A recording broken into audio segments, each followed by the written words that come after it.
Well, in the 1970s, an all-Latino homicide squad was created in Houston to help solve some of the city's most violent crimes.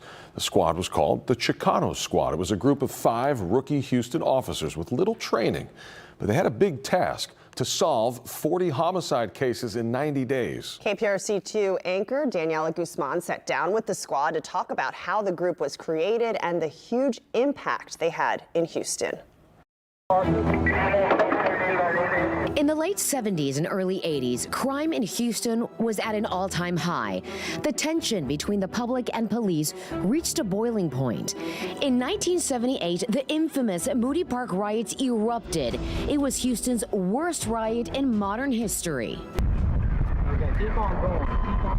Just as we drove up, we got bombarded. Bottles of beer, cans and all that, and I told my partner, whoa, whoa, whoa, whoa. I don't know about you, but I'm getting out of this car, because if they come over and they flip this car over, we're going to be in it. Rookie HPD officer Yupi Hernandez was one of the first officers on the scene. 2 of his fellow police officers were run over. 2 of our KPRC2 reporters were beaten and stabbed.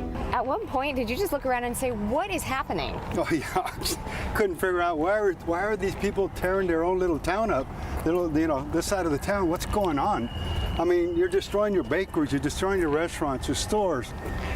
It's crazy. Now, Moody Park is full of new baseball fields, swimming pools, and playgrounds. Well, after all these years that you're back now, seems like this is a great place for the community. Oh, of course. Of course, looks completely different. I mean, who wouldn't enjoy coming here? Right. Sitting under the trees, like I said, look at all this. They have somewhere to go now. The Moody riots proved Houston had a major trust problem within the Hispanic community. And that's when the Houston Police Department formed a special task force, the first all-Latin homicide unit, the Chicano Squad. Yupi Hernandez was one of the 5 bilingual rookie police officers suddenly promoted to this special team, challenged to solve 40 Houston homicide cases in just 3 months. Did you feel like the community, the Hispanic community in Houston, needed the Chicano Squad in the moment that it was born? I think it was the right time, yeah. Daniela, it was. It worked for many reasons. The Hispanic community and witnesses did not want to talk to non-Spanish speaking detectives until the Chicano Squad began showing up. To see the look in their faces that they could talk to me, and I think that was the biggest problem. Hispanic didn't know how to speak to the Anglo detectives. And even if you had a uniformed officer out there with a last name, surname, doesn't mean he speaks Spanish. Word spread that they were solving a lot of murder cases. So a help phone line was created to send calls directly to the Chicano Squad. We get phone calls, say, can you help me? Well, ¿me puede pagar la luz? And then you just tell them, well, you have to call the light company and say, look, this person's going to call you. You have somebody to speak Spanish, so I call that person back, call this person, ask for this person. So you're doing more than police work. Yes, exactly.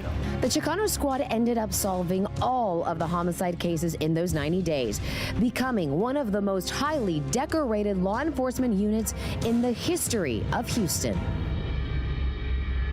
You know, the Chicano Squad was disbanded back in 2010 as the Houston Police Department's workforce became more diverse and included more Spanish-speaking officers in general. A&E Network premiered a 2-episode docuseries highlighting some of the most impactful cases the Chicano Squad had on the Houston streets. That documentary is called Chicano Squad.